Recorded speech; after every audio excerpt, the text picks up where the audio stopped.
30 నిమిషాలలో నొప్పి లేకుండా వేడికోస్ స్వయం చికిత్స ఆవేశ హాస్పిటల్ హైదరాబాద్.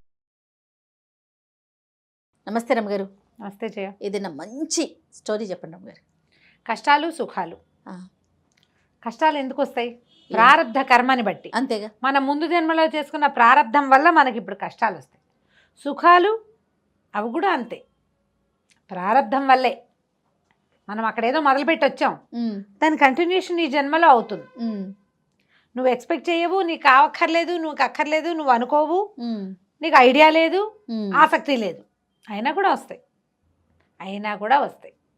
నేను హాయిగా పనిచేసి పెట్టేవాళ్ళు, హాయిగా డబ్బులు ఇచ్చేవాళ్ళు, హాయిగా కొనుక్కోమనేవాళ్ళు, హాయిగా తినమనేవాళ్ళు, వీళ్ళకి ఇలా ఎలా వచ్చాయని మనం ఆశ్చర్యపోతుంటాం. వాళ్ళకి అన్నీ వచ్చేస్తుంటాయి. అవును, ప్రారంధ కర్మానుసారం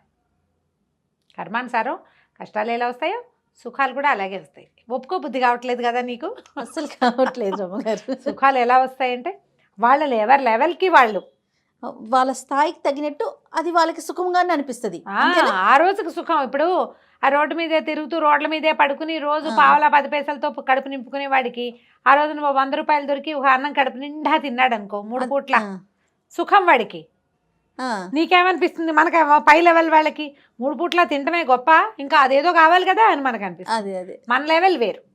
ఎవడి లెవెల్ సుఖం వాడి ప్రారంధం వల్లే వాడికి లభిస్తుంది. చందమామలో ఒక మంచి కథ ఉంది, సుఖ ప్రారంధం. ఓ, ఆ కథ పేరే అది. బాగుందండి. పూర్వం అట ఢిల్లీ పాదుషా దగ్గర విజయుడు అని ఒక మహామంత్రి ఉండేవాడు. ఆయన స్థాయి, ఆయన ధోరణి, ఆయన వ్యక్తిత్వాన్ని బట్టి ఆయన్ని విజయ మహారాజు అని పిలిచేవాళ్ళట. ఆయన్ని కూడా మహారాజానే పిలిచేవాడు. విజయ మహారాజు అంత గొప్ప వ్యక్తి. అయితే ఏమిటంటే ఆయనకి ఈ దేహాభిమానం అవి ఏమీ లేవు పాపం. ఆయనకి వైరాగ్య చింతన ఉంది. ఆయన కాలు కదిపితే పల్లకీలోనే ఉంటాడు, చెయ్యి కదిపితే మనుషులు అటెండెన్స్ ఉంది, కానీ ఆయనకి జీవితాసక్తి లేదు. ఉంటారుగా అలాంటి వాళ్ళు, సన్యాసులు. అవును, అన్నీ ఉంటాయి వాళ్ళకి, ఏం ఆసక్తి ఉండదు దాని మీద. ఆయన రకరకాల తత్వాలు రాసేవారట, జీవిత సత్యాల మీద ఎన్నో తత్వాలు రాసేవాళ్ళు. ఆయన తత్వాలు ఎంత బాగుండేవంటే అసలు అందరూ ఊళ్ళో పాడుకునేవాళ్ళు వాటిని పాటల్లాగా. బైరాగులు బాగా పాడేవాళ్ళట. అవన్నీ ఏంటంటే పారమార్థికమైన తత్వం. తనకి లభించేటువంటి ఈ మహాసుఖవంతమైన జీవితం మీద ఆయనకి ఏమీ ఆసక్తి లేకపోవటం వల్ల పుట్టినవి. అది లేనిదే కుదరదని ఉండదు ఆయనకి, కానీ అవన్నీ ఉంటూ ఉంటాయి పాపం. ఆయన ధోరణి, ఆయన పరిస్థితి అది. అయితే ఈయన పాడిన పాటలు, ఈయన రాసిన పాటలు ఆ ఊళ్ళో పాడుకుంటూ ప్రపంచం అంతా, అంటే భారతదేశం అంతా వెళ్ళినాయి అన్నమాట. అయితే ఇప్పుడు ఇది ఢిల్లీలో కాశీనగరంలో విజ్ఞాన చంద్రుడు అని ఒక గొప్ప యతీంద్రుడు ఒక ఆయన ఉండేవాడు, ఒక సన్యాసి. ఆయన ఈ పాట ఎంత బాగుంది, బైరాగులు తత్వాలు పడుతుంటే ఆశ్చర్యపోయాడు.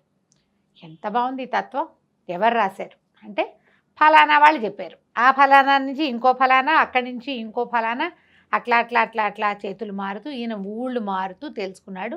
ఢిల్లీ నగరంలో ఉండేటువంటి విజయ మహారాజు అనే ఆయన, విజయుడు అనే ఆయన ఇవి రాశాడని.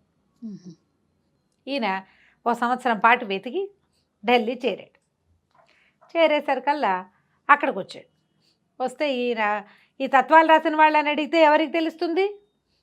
ఆ మహారాజు ఖచ్చితంగా మహారాజు అని తెలియలే ఈయనకి. సరే, ఆయన కోసం వెతుకుతున్నాడు. ఈయన ఏమనుకున్నాడు, ఈ తత్వం రాసిన ఆయన కూడా సన్యాసి అని భావించాడు. ఓకే, విజయుడు అనే సన్యాసి కోసం వెతికాడు, సన్యాసి దొరకల. అయితే ఒకనాడు ఒక దీని సత్రంలో బస చేశాడు. వాకిట్లో ఒక బిచ్చగాడు ఒకడు తంబురం ఇటుతూ పాట పాడుకుంటూ వస్తున్నాడు. అది ఈయన విన్న తత్వమే, అది ఆ విజయ మహారాజు రాసింది. ఈయన ఆ బైరాగిని పట్టుకున్నాడు, బిచ్చగాడిని.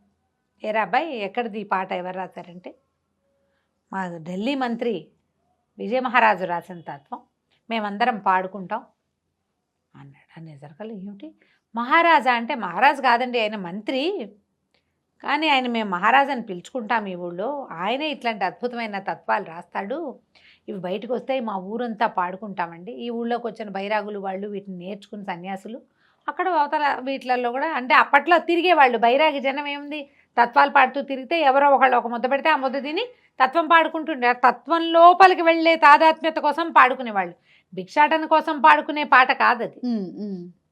దాంతో ఈయన ఏం చేశాడు, ఆయన్ని కలవాలని వెళ్ళాడు.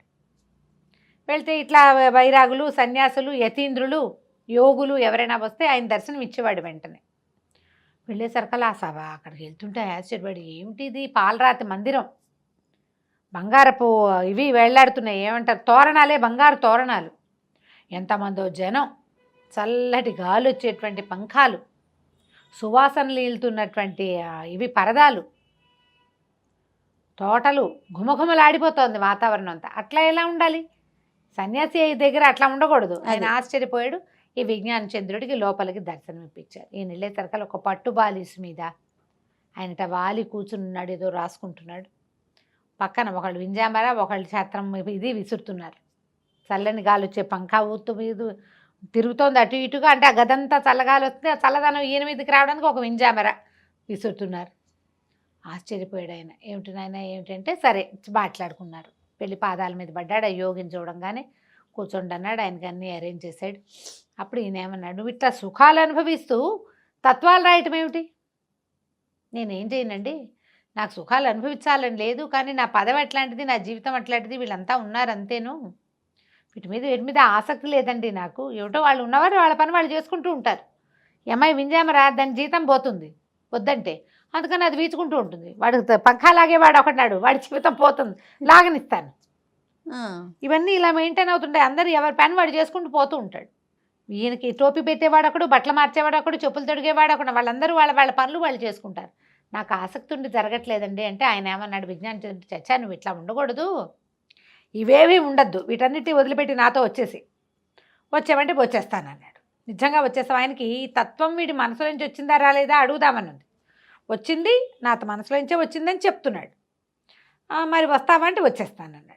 అనగానే ఒకరోజు పొద్దున్నే తెల్లవారుజామున అన్నీ వదిలేసి ఏమీ లేకుండా కాలినడకన యోగితో సహా బయలుదేరాడు. మధ్యాహ్నం బాగా ఎండ ముదిరేదాకా నడిపించుకుంటూ తీసుకుపోయాడు. నడవగా ఒక ఎడారిలో నడుస్తున్నారు వాళ్ళు. ఢిల్లీ నుంచి బయటికి వెళ్ళాలంటే ఆ ఎండలు ఎండాకాలమే, అది ఎడారిలోనే నడిచారు. ఒక మర్రి చెట్టు ఉంది ఆ ఎడారిలో కొసగా.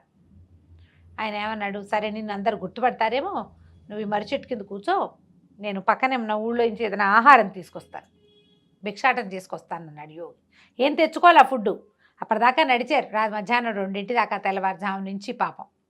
సరే ఈయన ఏం చేశాడు, ఆ మర్రి చెట్టు నీడని కూర్చునేసరికి కాస్త మాగన్గా కునుకు పట్టింది, కాళ్ళు జప్పు పడుకున్నాడు మట్టిలోనే. ఇంకా వస్త్రం లేదు, దుప్పటి లేదు, పరుపు లేదు, నథింగ్ డూయింగ్, ఏం లేవు కదా, ఏం తెచ్చుకోలేదు కూడా వాళ్ళు. యోగికి మాత్రం ఒక సంచి ఉంది, ఈయన దగ్గర అది కూడా లేదు. పడుకున్నాడు. పడుకుంటే ఏమైంది, నేపాల్ రాజుగారు ఆ వైపు నుంచి వస్తున్నారు. ఆయన విజయచంద్రుడిని కలవడానికి వస్తున్నాడు. పెద్ద పటాటోపంగా బోళంతా, మరి నేపాల్ నుంచి రావాలి ఢిల్లీ కంటే ఎంత పటాలను తెచ్చుకోవాలి. పటాలం మొత్తం నడుస్తుంది, సైనిక పటాలం అంతా నడుస్తుంది. బాగా ఎండెక్కిపోయింది, ఎక్కడైనా ఇది వేయండి అంటే సరే చూస్తే ఎడారిలో ఓ పెడగా కనపడిన మర్రి చెట్టు కనిపించింది. సరే మర్రి చెట్టు కింద గుడారం వేస్తామని ఆ మొత్తం పటాలం అంతా ఇటు నడిచి వచ్చింది. దగ్గరకు వచ్చి చూసేసరికల్లా ఎవరో పడుకున్నారు చెట్టు కింద, వాడు ఎవరినో లేపండి అన్నారు. దగ్గరికి వెళ్ళి చూస్తే విజయ మహారాజు పడుకున్నాడు. జనాలు ఆశ్చర్యపోయారు, ఇదేమిటి మహారాజు కింద పడుకున్నాడు? నేపాల్ రాజు గారు పాలకి దిగి వచ్చి చూశాడు. నేల మీద పడుకోవటం ఏమిట్రా, పక్కలు అరేంజ్ చేయండి ఈయనకి అనగానే వాళ్ళు చక్కగా ఒక పట్టు బాలీసులు అవి వేసేశారు. దానికి ఒక ముత్యాలు అవి వేళ్లాడుతున్నాయి, చల్లగా ఉంటాయి ముత్యాలు అవి ఉండేసరికి. ఈయన పడుకుని వాడిని పడుకున్నట్టు అలాగా లేవనెత్తి మంచం మీద పడుకోబెట్టారు. పైన ఒక ఇది వేసేశారు, పందిర్ లాంటిది వేసేశారు. అక్కడి నుంచి ఒక చల్లది గుడ్డ తడిపి ఒక పక్కన పెట్టేసి దాని పంఖా ఊపటం మొదలుపెట్టారు. గాలి వస్తుంది, ఆయన నిద్రపోతూనే ఉన్నాడు. ఈ యోగి భోజనానికి వెళ్ళాడు కదా, ఈ లోపల వీళ్ళు వెయిట్ చేస్తున్నారనమాట. మిగిలిన సైనిక పటాలం అంతా ఓ పక్కన వంట మొదలు పెట్టుకున్నారు. తమరాజు గారు కూడా ఓ కుర్చీ గిర్చీ వేశారు. ఆయన కాళ్ళు చాపు కూర్చున్నాడు విశ్వశాంతంగా. ఆయనకి ఇంకో కుటీరం, ఈయందో పట కుటీరం, ఆయనదో పట కుటీరం వేసి పారేశారు. అటు ఊరెళ్ళి ఏదో కాస్త 4 ముద్దల అన్నం మోసుకొచ్చిన ఆయన నడుచుకుంటూ దూరం నుంచి చూసేసరికల్లా మర్రి చెట్టు కింద పెద్ద పటాలం విడిచి కనపడింది. అవురవురా, విజయ మహారాజు నాతో ఒట్టి కాళ్ళతో వచ్చినట్టు నటించాడు, ఈ పటాలం అంతా మధ్యాహ్నానికి తెమ్మనుంటాడు, చూసావా వదలలేదు, సుఖలాల సత్వం పోలా అతనికి అనుకున్నాడు అని హుటాహుటిన రైమని నడుచుకుంటూ వచ్చాడు. వచ్చి చూస్తే ఏముంది, ఎవరున్నారంటే విజయ మహారాజు ఉన్నారు, మీరెవరన్నారు. నేను అతను నాతోటే వచ్చాడన్నాడు. ఈయన లోపలికి వెళ్ళి చూస్తే ఆయన బాలిస్ మీద పడుకుని నిద్రపోతున్నాడు, పట్టు బాలిసుల మీద. ఈయన వెళ్ళి లేపాడు. ఆయన ఉలికిపడి లేచి ఇదేంటి ఇవన్నీ ఎక్కడి నుంచి వచ్చినాయి అని అడుగుతున్నాడు. ఆయన నువ్వే తెచ్చుకున్నావు కాదా అన్నాడు. నేను తేలేదన్నాడు. ఈ లోపల నేపాల్ రాజు వచ్చాడు. విజయ మహారాజు నిద్ర లేచాడు. నేను ఆయన ఏం చెప్పండి, మిమ్మల్ని కలవడానికే వస్తున్నానండి, మీరు ఈ ఎండలో ఎందుకు పడుకున్నారో మాకు అర్థం కాలేదు, మా సైన్యం మీకోసం ఇవన్నీ సైనికులు సేవకులు చాలామంది వచ్చారు, మీకు ఇవి ఏర్పాటు చేశారు, ఎవ్వరూ లేకుండా మీరు ఒక్కళ్ళే ఈ అడవిలో ఇట్లా పడుకుని ఉండటం ఏమిటి, ఇట్లా ఈ ఎడారిలో ఏం జరిగింది అనగానే ఈ విజ్ఞాన చంద్రుడికి అర్థమైపోయింది. నేను ఇతనికి సుఖాల నుంచి లాక్కొచ్చి ఎండలో దిక్కుమాలిన పరిస్థితుల్లో ఏ ఒక దిక్కు లేకుండా ఉంచినా అతనికి రావాల్సిన సుఖం ఆ టైంకి అలా వచ్చేసింది వాడి ఎత్తి మీదకి. వద్దనుకున్నా కూడా, అదే కదా, కావాలనుకుని కాదు, వద్దనుకున్నా వచ్చేసింది. ఈ హింతే విజయచంద్రుడు అన్నాడు. విజయ మహారాజు చెప్పాడు యోగికి, విజ్ఞాన చంద్రుడికి, అయ్యా నాకు అభ్యంతరం లేదు, ఇప్పుడు కూడా నేను మీతో పాటు వచ్చేయడానికి సిద్ధంగా ఉన్నా. ఆయనకి ఏదో సలహా కావాలని వచ్చాడు. సలహా చెప్పేస్తా, మీ వెనకాల వస్తానండి, వెళ్ళిపోదాం మనం అడవుల్లో ఎక్కడైనా ఉందాము అన్నాడు. అంటే విజ్ఞాన చంద్రుడు తెలుసుకున్నాడు, వద్దునైనా నువ్వు సుఖప్రారబ్ధుడివి, నిన్ను అడవికి తీసుకెళ్ళినా ఏదో ఒక పటాలం వస్తుంది అక్కడికి నేను సుఖపెట్టేందుకు, నువ్వు ఇలాగే ఉండు, ఇది నిన్ను ఏనాడు వదిలిపోతుందో అప్పుడు చూద్దాం, నీకు అవసరమైతే అప్పుడు నాకు కబురు చెయ్యి, నేను నిన్ను వెంట పెట్టుకు తీసుకెళ్ళను అని చెప్పి ఆయన దారిని ఆయన వెళ్ళిపోయాడు. ఈ నేపాల్ రాజు పటాలలో 2-3 ఏనుగులు ఉన్నాయి, ఒక ఏనుగులో ఈ విజయ మహారాజుని ఎక్కించి మళ్ళీ ఢిల్లీ మహానగరానికి తీసుకెళ్ళిపోయారు. చూడండి, ఇలా వస్తాయా అని అడుగుతావు నువ్వు, ఖచ్చితంగా వస్తాయి. ఎవరి లెవెల్ని బట్టి వాళ్ళకి ఎవరికి కావాల్సింది వాళ్ళకి కావాల్సినవి కాదు, ఎప్పుడు కూడా నేను చెప్తానా, రావాల్సినవి వస్తాయి, రావాల్సింది గ్యారంటీగా వస్తుంది. కథ చూడండి ఎంత బాగుందో, చాలా బాగుంది రమ్మ గారు. సుఖ ప్రారబ్ధం అద్భుతంగా ఉంది. నమస్తే. నమస్తే.